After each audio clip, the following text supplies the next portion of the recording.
Steel City. Is everybody ready to go? It's Proclaim the greatest radio show. Welcome, fans, to another episode of The Spread. I'm your host, Jim Sella, in studio with J-Dash and JK47. It's a little chilly here in studio today, but I think we'll be all right packing 50 people in this tight little area. It's not really 50, but, 3 is close enough. We're going to talk about some free agent quarterbacks that are, I guess, a possibility for the Steelers to bring in as the backup. Landry Jones is the only other quarterback other than Ben Roethlisberger on the team under contract. A lot of people on social media hate Where's Landry Tyler Jones. Murphy? He actually signed somewhere as on a practice squad or something with a different team. To Eric Murphy? Maybe. But a lot of people on Twitter, a lot of people on Facebook, they just hate Landry Jones. They say he's complete garbage and that they would rather draft somebody to come in and play backup quarterback.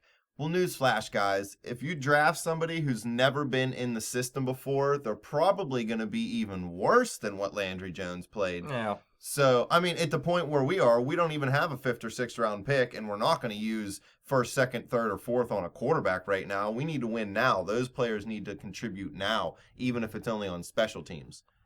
So, the next draft is where you could probably get a quarterback of any caliber that Tell might you what, be a though, if they potential see their replacement. guy here in the 3rd round, if they really think their future quarterback is in the 3rd round, you wouldn't take him?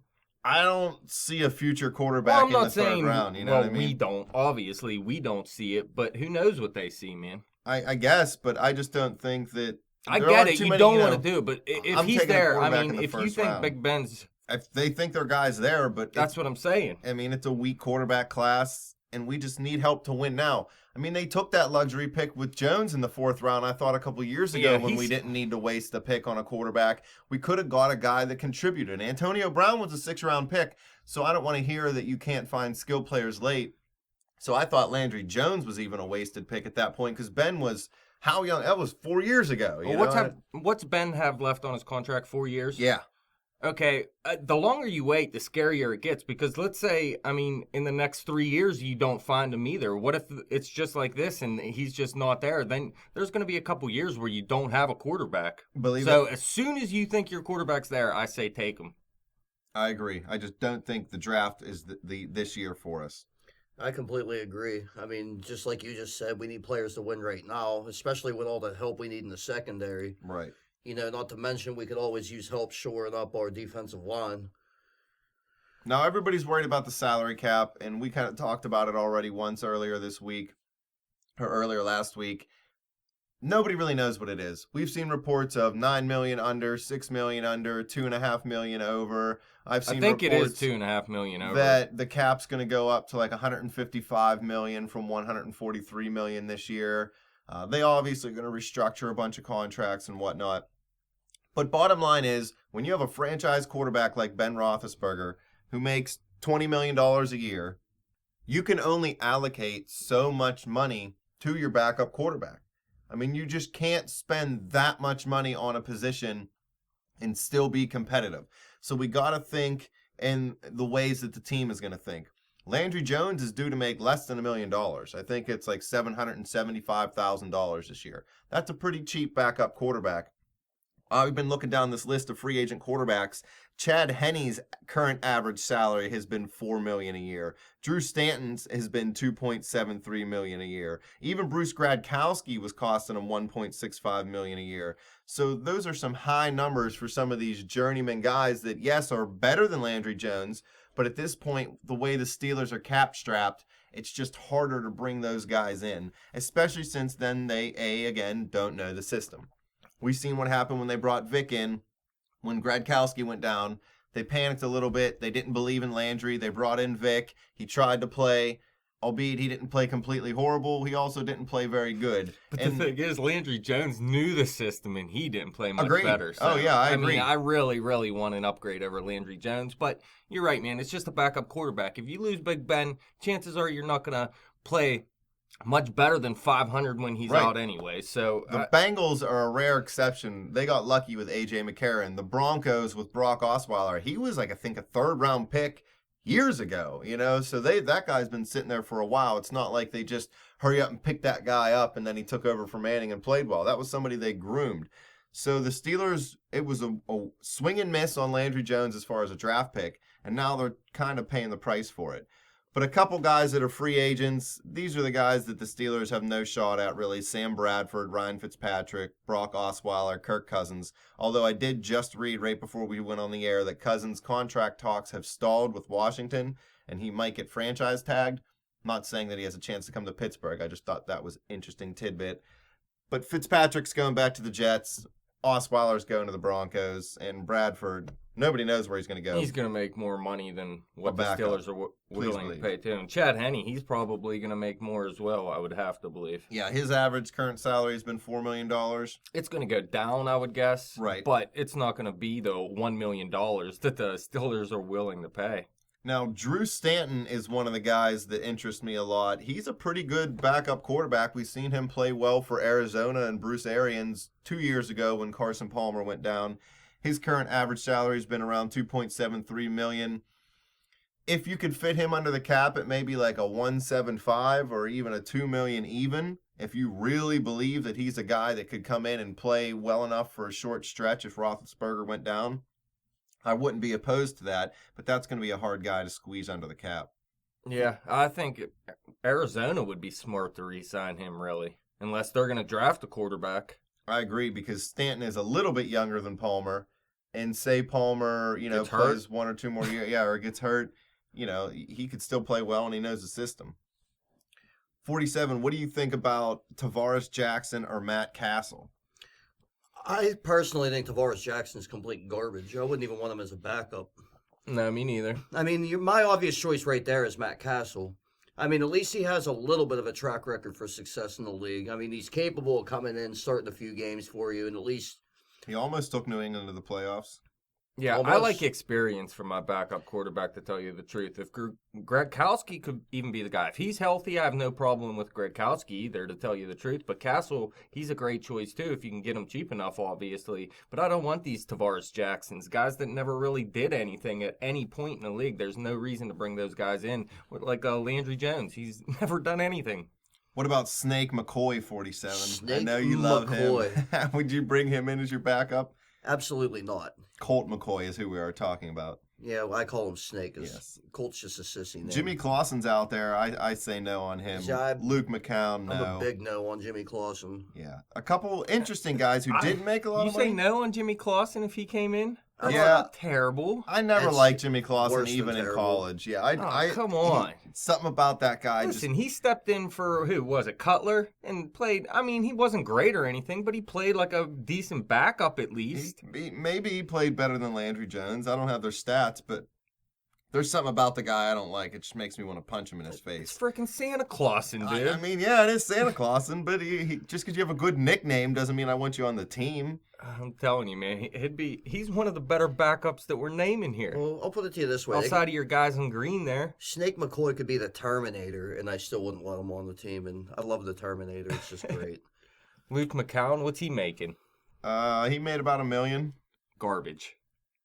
I wouldn't pay $1 million for that, dude. I'll tell you Yeah. that. I mean, when you have TJ Yates, Brandon Whedon, and Matt Flynn making less than that. Flynn made $870,000. That's a guy you could Who's bring Josh in. Johnson? I don't even remember He him. was the starter in Tampa Bay after Oh, Josh yeah. Freeman for a little bit. Okay. Josh Freeman's completely washed out of the league, and Josh Johnson's still He's there. a lot like Tavares Jackson as far as skill sets. Right. Okay, arm, can move around in the pocket a lot. He'll run occasionally. I know you don't like Whedon, Dash, but would you bring him in? He No. only made $615,000. Definitely not. I bring in Matt Shaw before I brought in Whedon. Oh, never. You can't. I mean, if you bring in Matt Schaub, you might as well just start handing the ball off to the defense. I'm telling you, Matt Schaub had some good seasons. He has experience. I mean, that's more Well, he important did have to me. good seasons, but he hasn't had a good season No, he in a hasn't long in a long time. But still, I mean, Landry Jones never has. For the money out of the people on this table, it's looking like Matt Flynn would probably offer you the most experience for his dollar amount because he's only making about $870,000. That doesn't mean he's the best option. It just means if you're trying to It wouldn't be moneyball terrible. it, you could put him in there. He's only really ever played well with Green Bay.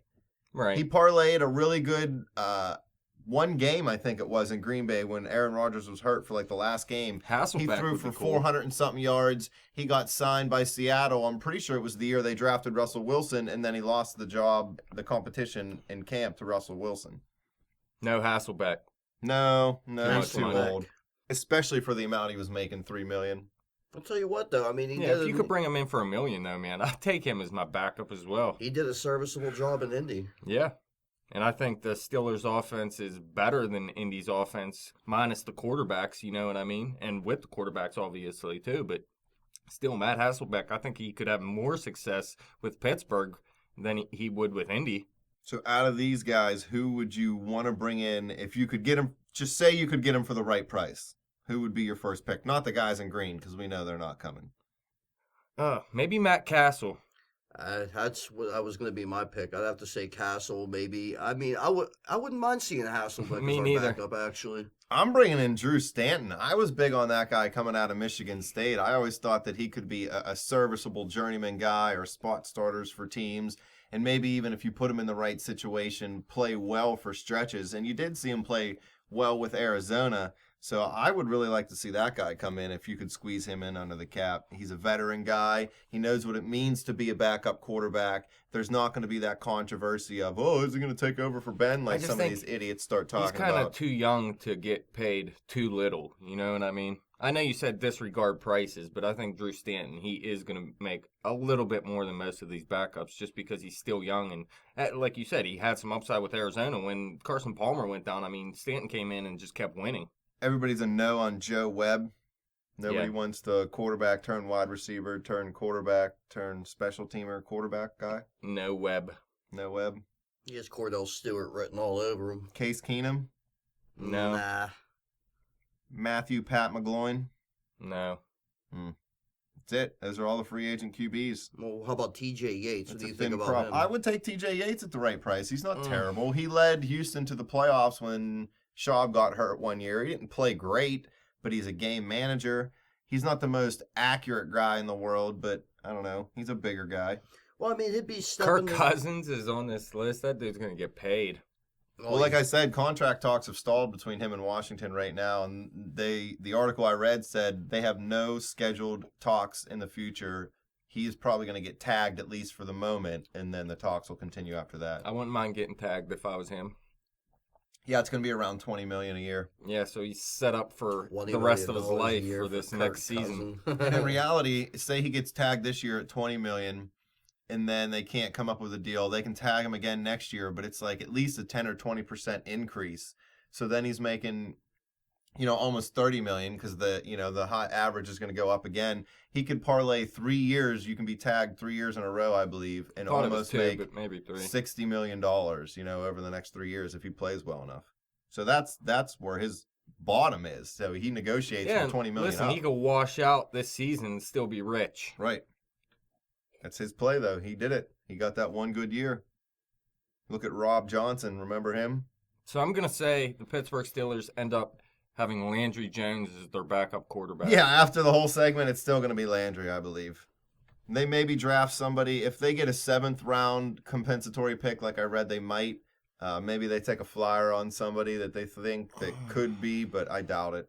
I think it's just going to be Landry Jones, and they'll sign like the cheapest journeyman that they can, bring him into camp and compete, and if he doesn't do any better than Landry, they'll just keep Landry. Can always bring Randall Will out of retirement to chuck it down the field. No, man, he said he wouldn't play football again. Said he wouldn't have played in the first place Yep. if he knew. Yep, he said concussions are a bitch. His head hurts, and he can't walk downstairs. Pansy. But anybody got any better ideas than we do? Hit us up on Twitter at bet_the_spread. Hit me up on Twitter at betjimtowin. Check out the Facebook page at facebook.com/betthespread. Keep coming back to YouTube and click and subscribe. Keep listening to The Spread throughout the offseason. We will be giving you great football knowledge.